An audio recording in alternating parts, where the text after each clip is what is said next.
እስልምና እንደሚታወቀው ዘካን ሐጅን የእምነቱ ምሰሶ አድርጎ የተነሳ ዲን ነው።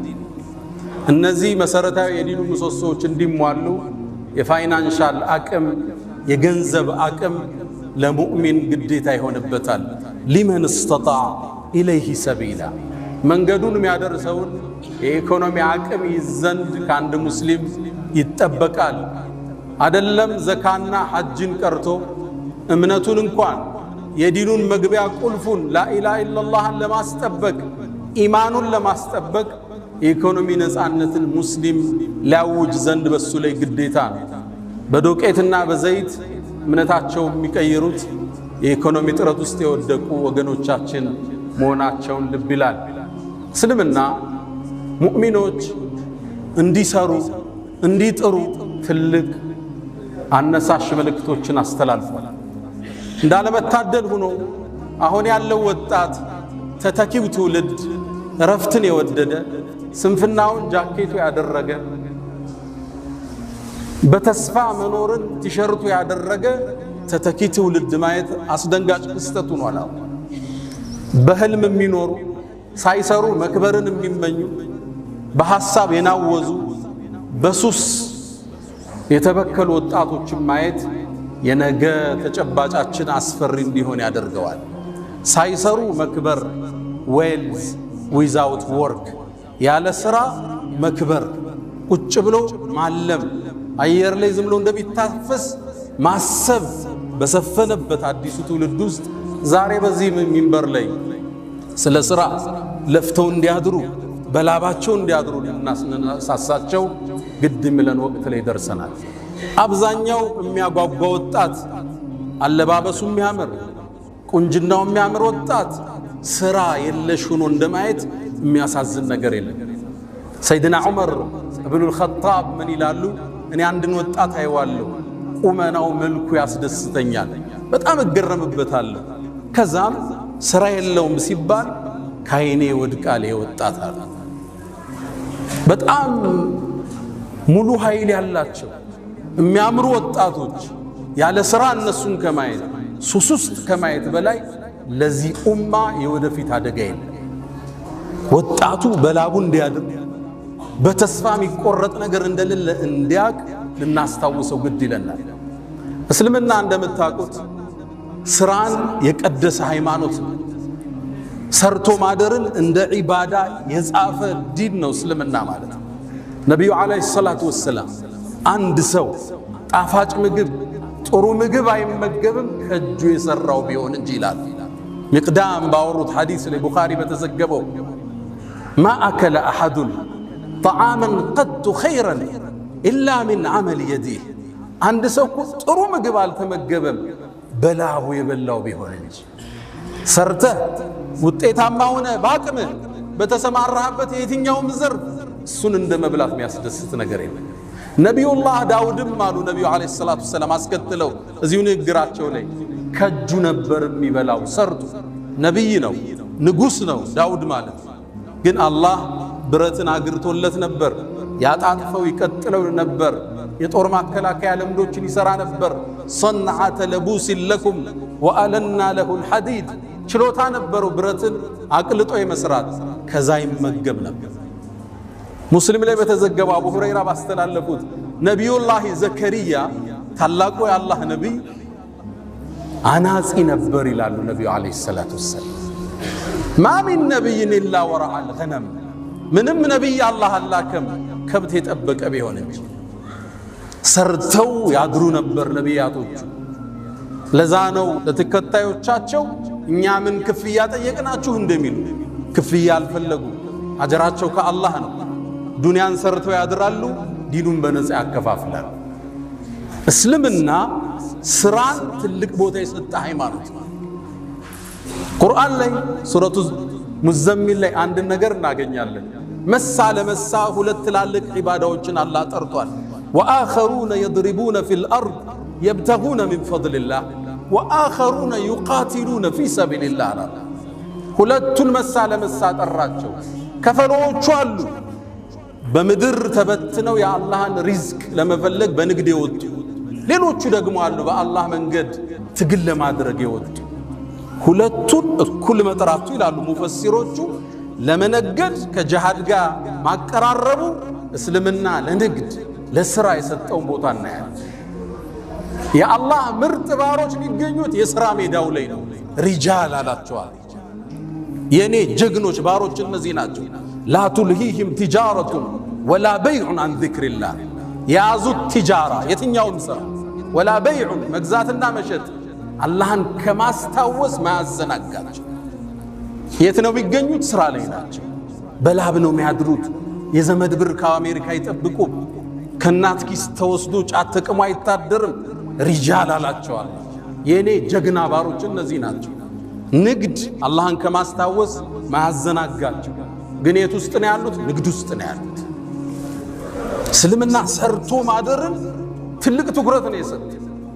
ሐታ ዛሬ ያለንበት ቀን ሳምንታዊ ዒዳችን ነው የውሙል ጁምዓ። በዚህ ቀን እንኳን ሥራ እንድንሰራ እስልምና ትልቅ ማነሳሻን አድርጓል። ያ አዩሃ አለዚነ አመኑ ጥሪው ይሄ ነው፣ እንስማው። እናንተ ያመናችሁ ምእመናኑ ኢዛ ኑድየ ሊሰላት ሚን የውሚል ጁምዓ የጁምዓ ቀን ለሶላት ጥሪ ሲደረግ ወደ መስጂድ ነው አላለ። የት ውስጥ ነበሩ?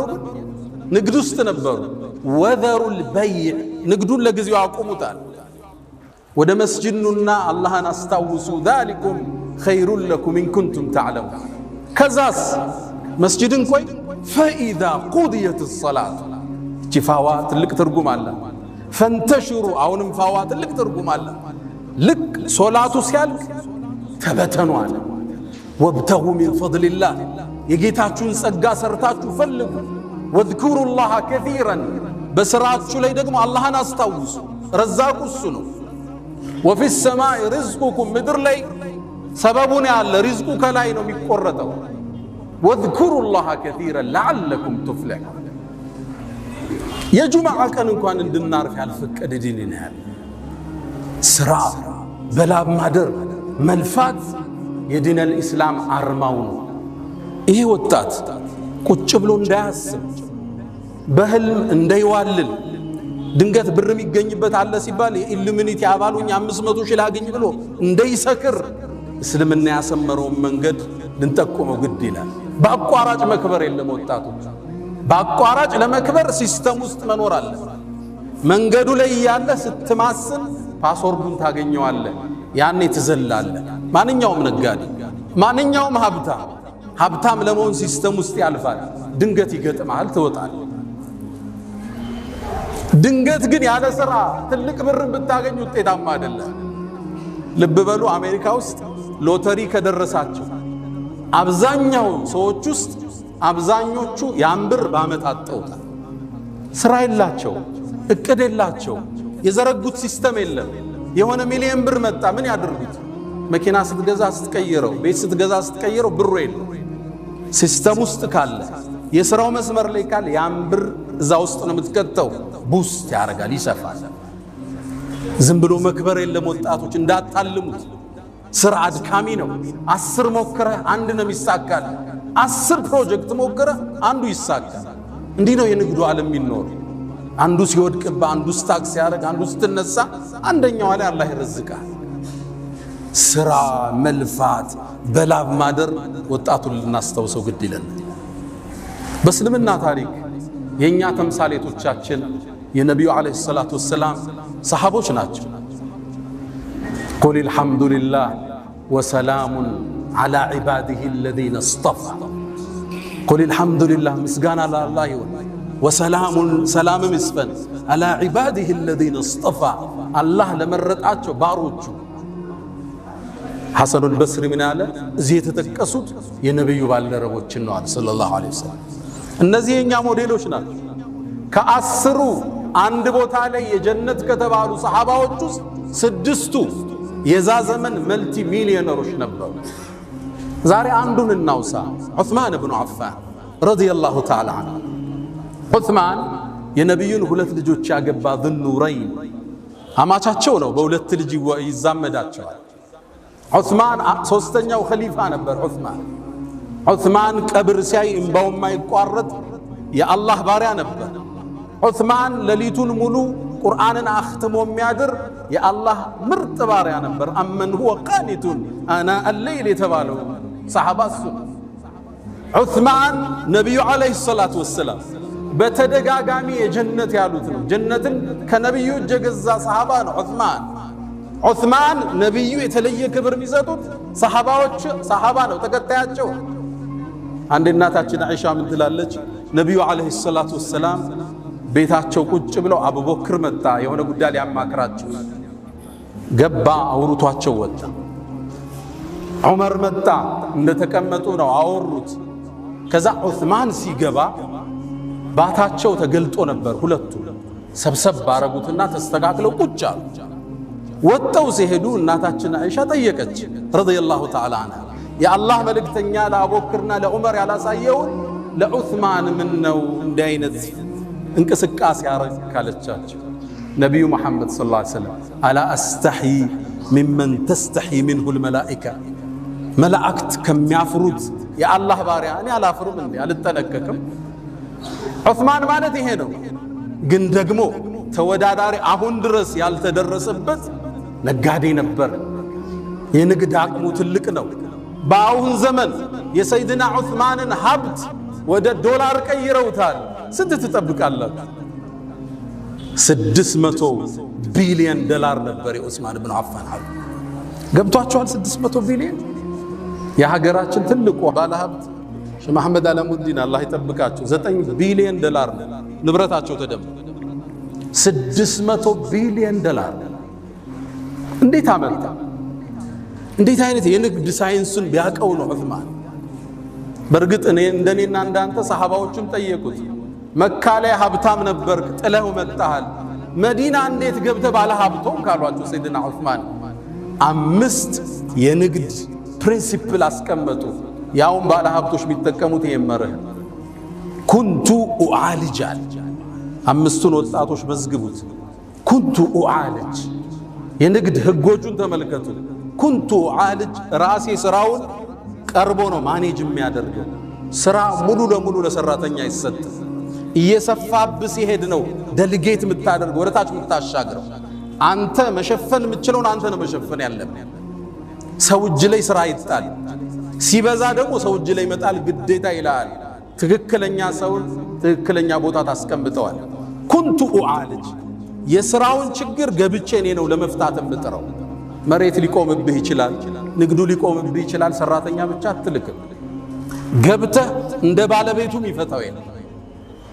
ያወጣኸው እቅድ በትክክል መፈጸሙን መከታተል የባለቤቱ ኃላፊነት ነው። ያወጣኸው ፕላን አለ። የመጨረሻ የማኔጅመንት ፕሮሰሱ ኮንትሮሊንግ ነው። በትክክል በቅዱ መልክ ሄዷል መከታተል አለ። ኩንቱ ኡዓልጃል ስራውን ራሴ ነው መገባበታ። ሲሰፋ ነው ለሰው የምትሰጠው። ወኡነሚ ያለ ስራው ያመጣልኝን ትርፍ ወደ ስራው መልሰዋል። ብዙ ሰው አይታችሁ ከሆነ አንድ ሞቅ ያለ ትርፍ ሲያገኝ ብሩን አውጥቶ ወይ መኪና ላይ ይጥለዋል ወይ ቤት ላይ ይጥለዋል። ስራው ገንዘብ ሲራብ ታየዋለ። ስራው እዛው ላይ ነው መመልሰው። ትንሽ አንስቼ ወኡነሚ አለ ዑስማን ብኑ አፋን። ሶስተኛ የንግድ መርሁ ላ አዝደሪ ሪብሓን አለ ትርፍን አላቃልል። በተገኘው ትርፍ ሽጠው ይወጣሉ። ሰይድና ዑስማን መርሃቸው ይሄ ነው። ትንሽ ነው ትርፉ እስኪጨምር ይቆይ አቋም የላቸው። ማገላበጥ ነው የዑስማን የንግድ ፕሪንሲፕላቸው። ስታስገላብጥ ጥሩ ገዢ ታገኛለህ፣ በትንሽ ትርፍ ትሸጥ። አዲስ ደንበኛ ታገኛለህ። ኦልድ ስቶክ ያስቀመጥከው ይወጣና አዲስ ትከታለህ። የዑስማን የንግድ መርህ በተገኘው ትርፍ ማገላበጥ ነው። በማገላበጥ ውስጥ ገንዘቡ ይንቀሳቀሳል፣ ንግዱ ይንቀሳቀሳል። አዳዲስ ደንበኛ ታገኛለህ። እነዛ እስኪጨምር ብሎ የያዙ ሰዎች እስኪሸጡ አንተ ጨርሰህ ወጣል። ቃል ለአዝደሪ ሪብሓን ትርፍን አላቃልም፣ የተገኘው መሸጥ ነው። የዑስማን አራተኛ የንግድ መርሃቸው ላ አሽተሪ ሸይኸን ያረጀን አልገዛም። ማርኬቱ ላይ የጠገበ ማርኬት ይኖራል፣ እሱን አልገዛም። ከትንሽ ይገዙትና አፋፍተው ነው የሚሸጡት። አሊያም ደግሞ ጊዜ የወጣበት ለምሳሌ ክረምቱ ሲወጣ የክረምት ጃኬት አታመጣ። ብዙ ነጋዴ አይታችሁ ከሆነ ቴምር ይጭናል። ቴምሩ የሚደርሰው ግን ሮመዳን ከወጣ በኋላ አርጅቷል ማርኬቱ ማለት ነው። ብዙ ጊዜ ከረመዳን በኋላ ይገባባቸውና አንዋር መስጂድ ላይ አንዳንድ ቆርቆሮ ያረገ ይቸረችራል አይደል? ያለንበትን ነው የምነግራችሁ። ቴምር ያሰበ ሰው ወጣት እያለ ነው የሚያመጣው ረመዳን ሳይገባ። ላ አሽተሪ ሸይኸን ያረጀን አልገዛም፣ ገና ወጣት የሆነ አፍላ የሆነ ማህበረሰቡ የሚፈልገው አፋፍተው ሊሸጡት የሚችሉት ይሄ ዑስማን ብኑ አፋን የንግድ ሳይንስ ነው። አምስተኛ ወአጅዐሉ ረእስ ረእሰይን፣ ንግድ ላይ አንድ ቦታ ብሬን አላፈስም እበታት ነው።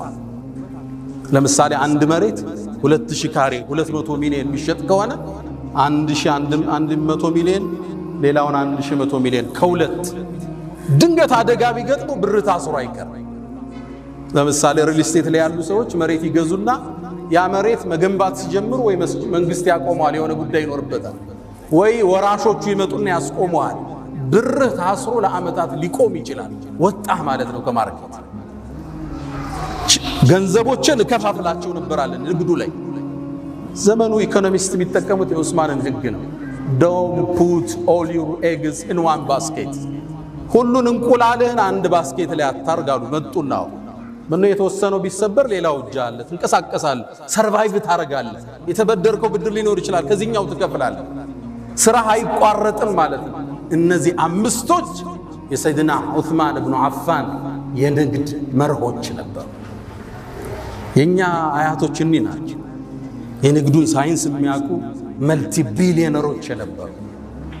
ታዲያ ይሄን ብር ይዘው ከኋላ ኪስ አላስቀመጡትም፣ ለቀጣዩ ዓለም ሰርተውበት አለፉ።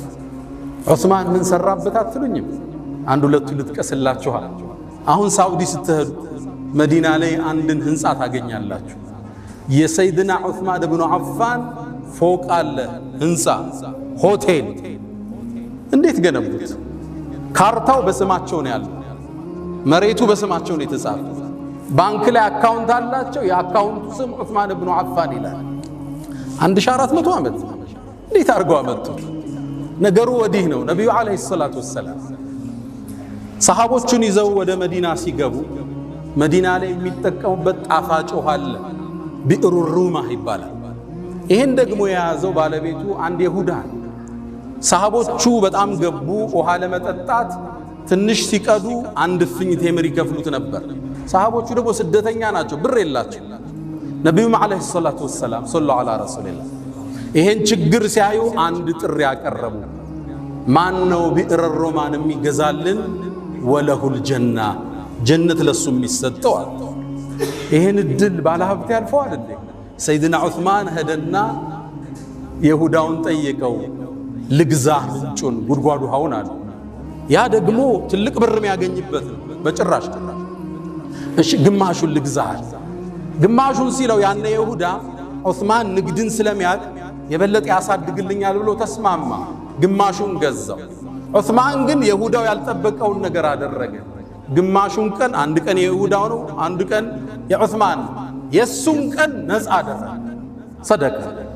ሙስሊሙ ይመጣል፣ ይጠጣል፣ ይዞ ይሄዳል፣ ያጠባል እንደ ልብ። የይሁዳው ቀን የሚገዛው አጣ። እንደተበላ አወቀው። ዑስማን በቢዝነስ እንደበለጠው ገባው። ይሁዳው መጣና አንተ ዑስማን ወይ በቃ ሙሉን ጠቅልለዋል። 20,000 ድርሃም አውጥቶ ያንን ሙሉ ጉድጓድ ውሃ ገዛና ለሙእሚኑ ወቅፍ አረገው። ለነብዩ መጣና የአላህ መልእክተኛ ይሄው ይሄ ጉድጓድ ውሃ ለአላህ አድርጌዋለሁ አላቸው። ጀነትን ተረከበ። ያነ ወንዝ ዙሪያ ላይ ያነ ምንጩ ጥግ የተተከሉ የቴምር ዛፎች አሉ። 1500 ደርሰዋል። ለአለፈው 1400 ዓመት ከነዚህ ዛፎች ቴምር እየተቆረጠ ገቢው ግማሹ ይቀመጥለታል፣ ግማሹ ለየቲሞችና ለምስኪኖች ይሰጣል።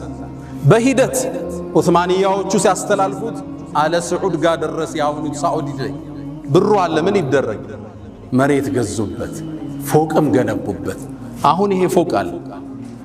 በአመት ውስጥ ይሄ ፎቅ 50 ሚሊዮን ሪያል ገቢ አለ። 5 ስታር ሆቴል ገቢው ወቅፍ ነው ለአላህ ፊሰቢልላህ። በኢትዮጵያ ወደ 2 ቢሊዮን በየአመቱ ያስገባል ይሄ ፎቅ። ግማሹ ለምስኪኖች፣ ግማሹ አካውንት ላይ ይቀመጣል። የዛሬ 1400 ዓመት የነበረ ባለ ሀብት አሁን ሐረም ላይ ፎቅ አለ። ምን ትላላችሁ? ንግዱ እንዴት ነው የነገዱት? እንዴት ነው ሰርተውበት የሄዱት? አላህ ከነሱ ጋር ጀነቶች ይሰብስባል። ትልቁን ማዕረግ ያገኘበትን ክስተት ልንገራችሁ። ነቢዩ ዓለይሂ ሰላቱ ወሰላም እንደምታውቁት ከሩሞቹ ጋር የመጀመሪያ ያረጉት ፍልሚያ አለ። ገዝወቱ ሙዕታ ላይ ኻሊድ ሰራዊትን ይዞ ተመለሰ። ሩሞቹ ሙስሊሞችን እንደሚዘምቱ ሲታሰብ መልእክተኛው ዓለይሂ ሰላቱ ወሰላም አሁን ከአረብ ውጭ የሆነ ጠላት መጥቶብናል፣ ሰራዊት ላስታጥቅ ብለው ተነሱ። ይህን ዲን ለማጥፋት ያልተሞከረ የለም፣ ከመነሻው ሊያዳፉ። ከዛም ሰራዊት አደራጁ። ሰራዊቱን ካደራጁ በኋላ ትጥቅ ጎደላቸው። ፈረስ የለም፣ ግመል የለም፣ ጦር የለም፣ ጋሻ የለም። ምን ያርጉት? ሚንበራቸው ላይ ወጡና መን ዩጀሂዙ ለና ጀይሽ አልዑስራ፣ ሰራዊቱን ማን ነው የሚያስታጥቀው? እናንተ ባለ ሀብቶቹ ያ ወደ ተቡክ ለመሄድ 700 ኪሎ ሜትር ፊ ሐርን ሸዲድ ወሰፈሪን በዒድ ወዐድውን ቀዊይን ዐኒድ፣ ከባድ ተፋላሚ የሩም ጦር ነው ያለው። ሰፈሩ ሩቅ ነው፣ ፀሐይ ነው፣ መጓጓዣ ያስፈልጋል። ዑስማን ተነሳን የአላህ መልእክተኛ 100 አላቸው ግመል ቢአሕላሲሃ ወአክታቢሃ አላቸው። 100 ግመል። አሕላስ ማለት ጀምዕ ሕልስን፣ አሕላስ ማለት ለጦረኛ ሰይፉ፣ ጎራዴው፣ ጋሻው፣ ሁሉ ነገሩ ትጥቁ አሕላስ ይባላል። አክታብ ማለት ደግሞ ይሄ ጦረኛ የሚመገበው ምግቦች ናቸው፣ ልብሱ፣ ምግቡ ምናምን። 100 ግመል ከነሙሉ ትጥቁ አላቸው። ልብ በሉ 100 መኪና ማለት ነው። 100 መኪና የሚሰጥ ባለ ሀብት አለ? እንዲህ ቆራጥ ይሆናል ለአኺራው የሚያሻግር? ነቢዩም ሰለላሁ ዐለይሂ ወሰለም አላሁመ ከዑስማን እኔ ወድጃለሁ አንተ ውደዳሉ። መረቀን ዑስማን የአላህ መልእክተኛ 100 ጨምሬያለሁ አለ። አላህ ወይ እኔ ከዑስማን ወድጃለሁ አንተ ውደዳሉ። የአላህ መልእክተኛ ሌላ 100 ጨምሬያለሁ አለ። ከነሙሉ ትጥቁ ነቢዩ በጣም ደስ አላቸው። ዞር አለና 1000 የወርቅ ሳንቲም ይዞ መጣ። እጃቸው ላይ አፈሰሰው ነቢዩን ዓለይሂ ሰላቱ ወሰላም። የአላህ መልእክተኛ ይሄን የወርቅ ሳንቲም አነሱላህ እያገላበጡ ማ ضر ዑስማን ማ ፈዐለ በዕደ ልየውም። ዑስማን ከዚህ በኋላ የሚሰራው ወንጀል አይጎዳው፣ እንኳን ወንጀል ማይሰራው። ማ ዐላ ዑስማን ማ ፈዐለ በዕደ ልየውም፣ የፈለገውን ይስራ፣ ከዚህ ሐሰና ጋር የሚጋፋ ወንጀል አይመጣ። መረቀን ዑስማን። ከዛም ተመለሰና 300 ላይ ቆመ፣ 900 አደረሰው። 50 በሬ ጨመረበት። የሰጠው ማለት የሰራዊቱን አብዛኛውን ፓርት የሸፈነው አንድ ባለ ሀብት መልቲ ቢሊየነር ዑስማን ብኑ ዓፋን። ቀደምቱ ትውልድ የእስልምና ስዕል በትክክል ገባቸው። ከሰው እጅ መቀበል ተጸየፉ። ከላይ ሆና የምትሰጥ እጅ ከታች ከምትቀበል ትበልጣለች የሚለውን የህይወታቸው መንገድ አደረጉ። በላብ አደሩ። ሰርተው ደክመው ወድቀው ተነስተው ተጉዘው ተሻግረው አቋርጠው በረሃውን ድልድዩን ወንዙን ተሻግረው በላብ አደሩ። ይህን ያመጡትን ብር ጀነትን ገዙበት። አላ ወፈዐሉ ልኸይራት ወስተግፊሩ ረበኩም ፈጡባ ልልሙስተግፊሪን።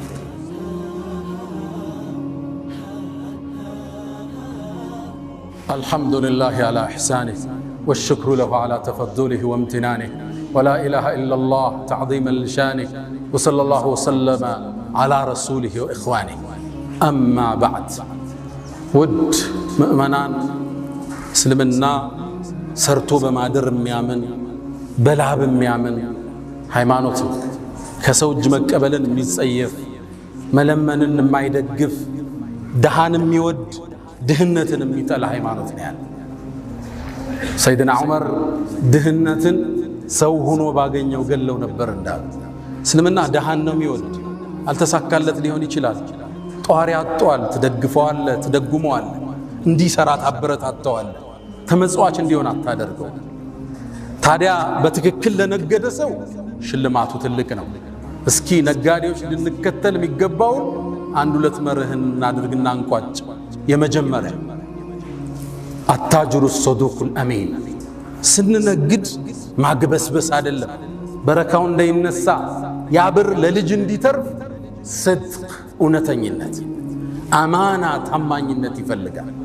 ነቢዩ ዓለይሂ ሰላቱ ወሰላም ከማ ፊል ቡኻሪ ምን ሐዲሲ አቢ ሰዒድን አልኹድሪ ባስተላለፉት ሐዲስ ላይ አታጅሩ ሶዱቁል አሚን ታማኝና እውነተኛ የሆነ ነጋዴ አሉ። ደረጃውን ስሙት፣ አስደንጋጭ ማአን ነቢይን ደረጃው ከነቢያቶች ጋር፣ ወስዲቂን ከስዲቆች ጋር፣ ወሹሃዳ በአላህ መንገድ ከተሰዉት ጋር ከነሱ ጋር። ብር እኮ አላወጣ፣ ሶደቃ አልሰጠ፣ ዘካውን ሊያወጣ ይችላል። በትክክል ስድቅ ማለት የገዛውን ሳያጭበረብር 100 የገዛውን 50 የገዛው ትላንተ ብዬንም ሸጠል ሳይዋሽ። ለምን ይዋሽ? ባመነበት ይሸጣል። አሚን አማና ያለው ጉድለቱ የሚናገር ደብቆ ማይሸጥ ማያጭበረብር የቻይናውን የቱርክ ማይ አሚን አማና ያለው ይሄን ሁለቱን ያሟላ ከነቢያት ከሸሂዶች ጋር። ያው ሻሃዳ አልተሳካልን ማለት የገዛዎችን ዕጣ አላገኘ ነው በዚህ ሀገር ነግደን ግን እነሱ ጋር እንደርሳለን። ግን መስፈርቱ አንድ ነው፣ ታማኙን እንዳታጭበረብር። ነቢዩ ዓለይሂ ሰላቱ ወሰላም ሙስሊም ላይ እንደተዘገበ አቡ ሁረይራ ባስተላለፉት ሐዲስ ላይ አንዴ ወጡ መርካቶ ላይ ገበያውን ይቆጣጠሩ ነበር። ጠጋሉና እጃቸውን አንድ ምግብ ስር ሲከቱት እርጥበት አገኙ። አንተ ሰው ሆይ ይሄ እርጥብ የሆነው ምንድነው አሉት። የአላህ መልእክተኛ አሳበቱ ሰማ ዝናብ አግኝቶት ነው አላቸው። ታዲያ ከላይ አታደርገው የሚገዙት እንዲያዩት አለ። ተመልከት የእስልምናን ጽዳት። ገዢዎቹ እንዲያዩት ለምን ከላይ አላረከውም የረጠበው? ከዛ አንድ ህግ አስቀመጡ። መን ገሸ ያጭበረበረ ያታለለ የሸወደ ፈለይሰ ሚና ከኛ አይደለም። አታለህ ሪዝቅ ለልጆች ልትወስድ ሰው አስለቀሰ ቸቀምተ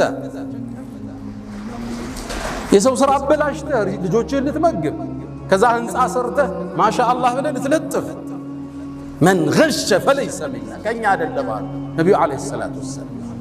አደራችሁን የተጨበረበረ ብር፣ የተሰረቀ ብር፣ የተሸወደ ብር ለልጅ አይተርፍም፣ ለአካል ጤና አይደለም፣ የአእምሮ ረፍት የለውም። ንጹህ አእምሮ ምቹ ትራስ እሱ ነው።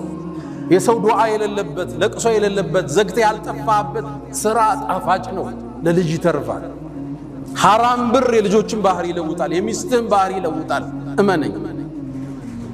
ለዛ ነው ሰለፎቹ ባሎቻቸው ወደ መርካቶ ሲወጡ ሚስት ተከትለ አንድ ማሳሰቢያ ትለዋለች፣ እባክህን ሐራም ይዘህብን እንዳትመጣ፣ ከረሃብ እንታገሳለን፣ ከሳት ግን መታገስ አንችልም ትለው ነበር። መን ገሸ ፈለይሰ ሚና። መርካቶ ላይ የሚሰማው አስደንጋጭ ነው። አስደንጋጭ የተበላሸን ነገር ደብቆ መሸጥ ኖርማል እርድናም ነው። አንተ ቢዝነስ አልገባህም ሁሉ ሊልህ ይችላል። ጤናን ከፈለግ ጣፍጦ መብላት ከፈለግ የሰጠህን አላህ በሐላል ይሄ ደርድረው ለልጅ ልታወርሰው ነው። ይሄን ሁሉ ብር ላንተ እኮ አይሆንም፣ ቀብርም አብሮ አይገባ። ልጅህ እንደፈለገ የሚያረጋውን ብር ሰው አስለቀሰ ታመጣለህ። የሙስሊም ነጋዴ ባህሪ አታጅሩ ሰዱቅ አልአሚን፣ እውነተኛ ነው፣ ታማኝ ነው። ሙስሊም ካበለ ቀኑ ዘነበለ፣ ሙስሊም ከዋሸ ቀኑ ተበላሸ። አያቶቻችን ያስከበሩት ታሪካዊ ስማችን ታማኝ ነጋዴዎች፣ ደጎች፣ በዚክር አብረው የሚነግዱ የሰውን ችግር የሚረዱ አያቶቻችን። ይሄ ስማውን ተቀይሯል አይደለም? ብዙ ታሪክ አለ መርካቶ ውስጥ፣ አስደንጋጭ ታሪክ አለ። ከነቢያት ጋር እኩል መሰለፍ የፈለገ አማና እውነተኝነት የሙስሊም መገለጫ። ሁለተኛ ለነጋዴዎች ሰዎች አብረዋችሁ እንዲያድጉ አጋዥ አታሰናፍ። አንተ የምትጭነው ዕቃ ይኖርሃል፣ አሳየው ሲስተም። እኔ የምጭነው 20 ኮንቲነር አለ፣ ስንት አለ? 2 ሚሊዮን ና ከኔ ጋር ግማሽ ኮንቲነሩ ላይ አንተ ትገባለህ። አንድ ኮንቲነር 4 ነው የሚፈጀው። ና አብረህኝ ደግ፣ ይሄን ዕቃ አምጣው፣ ይሄኛው ያዋጣም፣ ሱቅ እዚህ ቦታ ተከራይና አከፋፍለው፣ አብረህ አሳድገው። ሪዝቅ ከላይ ነው ምድር ላይ አይደለም። መጥቶ ይጋፋኛል ይላል። የአላህን ሪዝቅ ረዛቁ አላህ ከጎንህ ይክፈት፣ ፊት ለፊት ይክፈት፣ አላህ ላንተ ይረዝቃል። አስደንጋጩ ሁኔታ ግን አሁን ለንግድ ተመሳሳይ ስራ ይዘህ ከገባ የኛዎች አብረው ከሌሎቹ ጋር ብር ይመደብብሃል፣ ያከሱ ከስራው እንድትወጣ መጣህ እንዳትጋፋቸው ማለት ነው። እነዚህ ሙእሚን ናቸው፣ ብር ይመድባሉ አንተን ከሲስተም ለማውጣት። ወፊ ሰማይ ሪዝቁኩም ሲሳያችሁ ከሰማይ ነው እኔ ዘንድ ነው እዛ ነው የሚሰፈርላችሁ ምድር ላይ አይደለም አንተ ሀብታም የሆንከው ከሌላው በቁንጅና በእውቅና ስለበለጥክ ነው አይደለም እንዳይመስል ሪዝቅ ከላይ ሰበብ አሙልታል ሰጥቷል እሱ ለሚያውቀው ጥበብ ካንተ በላይ ዕውቀት ያላቸው ዕውቅና ያላቸው ትልቅ ኔትወርክ ያላቸው አንተን ያህል ብር የላቸው ሪዝቅ ከላይ ነው አንተም ያማክሩ ፕሮፌሰሮች ዩኒቨርሲቲ ላይ 17000 እየተከፈላቸው አንተ $170,000 ሆቴል ገብተህ ያረፍክ በእውቀት በልጣቸው መሰለ ሪዝቅ ከላይ ነው የሚሰፈረው በብልጠት እንዳይመስል ካንተ የበለጡ ብልጦች አሉ አራዶች አሉ ዕውቀት የተማሩ አሉ ፕሮፌሰሮች አሉ በቃ አንተ ጀምረዋል አላህ ባርኮልህ ሰውን ወደ ሲስተም እንዲገባ ማገዝ አንዱን ወንድሜ ያጫወተኝ ነበር አንድ ሰው ወደ ስራው ገባ ወደ ሆነ ስራ አልጠቅሰው ሲገባ አሃ መጣ ላክስረው ብሎ ብር መደበ ሌላው ወንድሙ ሙስሊም ናቸው ይሄ የመደበው ከስራው ወጥቷል ያ የተመደበበት በዛ ስራ ላይ አንደኛ ነው አለኝ አታስቆመው መስሎ ሰዎች እንዲያድጉ አጋጅና ይሄን ስራ እስኪ ተለወጥ ዘውዲያ ኩራት እኮ ገሌን እኮ እኔ ያስጀመርኩት ስትል ደስ አይል እሱስ ቢሆን ሰው ፊት ቁጭ ብለ እሱኮ ነው ጀን ይዞ ወደ ንግዱ የከተተ ሲል ክብር አይደለም ደስ ይላል ሪዝቅ ከላይ ነው ወንድምህን ገዘው አብሮ እንዲያድግ እንዲወጣ ሶስተኛ የተበደርነ ሰዎች ሁላችንም ያልተበደረ የለም ከፍ ያለው ከባንክ ዝቅ ያለው ከጎን ወንድሙ ተበድሯል ሁሉም ባለዳ እሺ አብዛኛው ለማስተካከል የተበደረ ሰው አበዳሪ ሲደውል ስልክ መዝጋት መጥፋት መሽሎክለክ የሙስሊም ባህሪ ያለ መክፈል ማችልበት ቀን ደርሷል ፊት ለፊት ንገረው ጥራው ቢሮ እንዲህ ያልኩ ብር 3 ወሩ ላይ ቼክ አልደረሰ ምን ላድርግ ምን ሆነ ነው ይላል ስራው እዚህ ቦታ ስታክ አረገ እስኪ ፍታል እንደው አብራሻ ሽጠኝና ብሩን ወሰደው ፊት ለፊት ንገረው የጠፋው ካልመሰለ ያዝንልሃል እኮ በቃ ቸግሮ ነው ይረዳሃል አንዱ ዳለበት ተደወለለት አላነሳ ብሎ በሌላ ሰው ሲደውል አነሳለትና ድምጹን አወቀው ከዛ ምን አለው ተሳስተሃል ከባድ አይደል ተበዳሪ ያበደሩን ሰው ወንድም አርጋቸው ቢሮ ጥራቸው ቤት ጋብዛቸው ሰርጋቸው ለቅሶቸው ላይ ተገኝ ያ ነገር አዘገየው ባፉ በለኝ መፍትሄ እየፈለኩ ነው ገዘይ በለው መሽሎክለክ የሙስሊም ባህሪ አይደለም ችግር ሊገጥም ይችላል ያበደርን ሰዎች ደግሞ ለተሳካለት ሰው ያበደርከውን ብር ባዘገየህ ቁጥር ላንተ ሰደቃ ነው በየቀኑ 1 ሚሊዮን አበድረዋል 3 ወሩ ላይ አልከፈለ በዘገየ ቁጥር ላንተ በየቀኑ ሰደቃ አለ ፈናዚረቱን ኢላ መይሰራ አላህ እስኪያገራለት ትንሽ ለቀቅ አርግ አላህም ከላይ ለቀቅ ያረግልሃል ስታጠብቅ ወይ ገቢዎች ይላክብሃል አንተ ለቀቅ አርገው ከላይ እንዲለቀቅልህ ነብዩ አለይሂ ሰላቱ ወሰለም አቡ ቀታዳ ባስተላለፉት ሐዲስ ላይ ያን አላህ የውመል ቂያማ የቂያም ቀንን ጭንቀት እንዲያረግብለት የፈለገ ሰው ለተበደረ ሰው ትንሽ ጊዜ ይስጠዋል አልቻለም እስኪ ከፈል እድል አብሽር ትከፍላለህ ግድ የለህም ተንቀሳቀስ ከቻለም አሉ ይዝለለው በቃ አልቻለም 1 ሚሊዮን 2 ሚሊዮን ዝለለው አላህ ያስፋልዛል ነብዩ አለይሂ ሰላቱ ወሰለም ስለ አንድ ትርሚዚ ላይ በተዘገበው ስለ አንድ የአላህ ባሪያ ያወራሉ ከሳቸው መላክ በፊት ንግድ ሰዎችን በብድር ያበድር ነበር ከዛም ለሱ ሰራተኞች ምን ይላቸዋል እዳውን መክፈል ማይችል ሰዎች ሲመጡ ዝለሏቸው እለፏቸው ይል ነበር ሰው ያበድራል አንዳንዱ ከስሮ ይመጣል እዳ አለብህ ያልክ አታሳድ በቃ የለውም ስታየው የሚሸጠው ነገር የለው ሲቸግሯቸው ሲመጡ ዝለሏቸው ይል ነበር አላህን ተገናኘው እሱም አለፈው አሉ ነብዩ አለይሂ ሰላቱ ወሰለም አላህን በማለፍ አንተ ልትበልጠውን ያልፋል እሱ ደግነት ቅንነት እውነተኝነት ላበድር ነው ማዘን መራራት ሪዝቅን የሚባርክ ለልጆች እንዲተላለፍ የሚያደርግ የአላህ ጥበቃ እንደይለይህ የሚያደርግ ትልቅ የሆነ ፍቱን መድኃኒት ነው ነጋዴዎች ሰደቃ በላን ይመልሳል የታመመን ያድናል ሌሎች እንዲደራጁ እንፍጠር ስራ እንዲጀምሩ እንገዛቸው ዘካዎቻችን ሰደቃዎቻችን ሌሎችን ለማውጣት ነገ ዘካ ሰጪ እንዲሆኑ እንገዛቸው يا من تحبون النبي محمدا صلوا عليه وسلموا طول المدى فصلاتكم وسلامكم نورا لكم بأمسكم وبيومكم ولكم غدا إن الله وملائكته يصلون على النبي يا أيها الذين آمنوا صلوا عليه وسلموا تسليما اللهم صل على محمد وعلى آل محمد كما صليت على إبراهيم وعلى آل إبراهيم وبارك اللهم على محمد وعلى آل محمد كما باركت على إبراهيم وعلى آل إبراهيم في العالمين إنك حميد مجيد اللهم أعز الإسلام والمسلمين وأذل الشرك والمشركين اللهم احمي حوزة الدين اللهم وحد صفوفنا وتول أمرنا اللهم لا تدع لنا في مقامنا هذا ذنبا إلا غفرته ولا هما إلا فرجته ولا دينا إلا قضيته ولا عسيرا إلا يسرته ولا مسجونا إلا فككته ولا مريضا إلا شفيته ولا غائبا إلا رددته ولا حاجة من حوائج الدنيا والآخرة إلا قضيتها يا أرحم الراحمين اللهم انصر أهل غزة العزة اللهم انصر الإسلام والمسلمين اللهم اشف صدور المسلمين اللهم ربنا آتنا في الدنيا حسنة وفي الآخرة حسنة وقنا عذاب النار ألا فأقم الصلاة.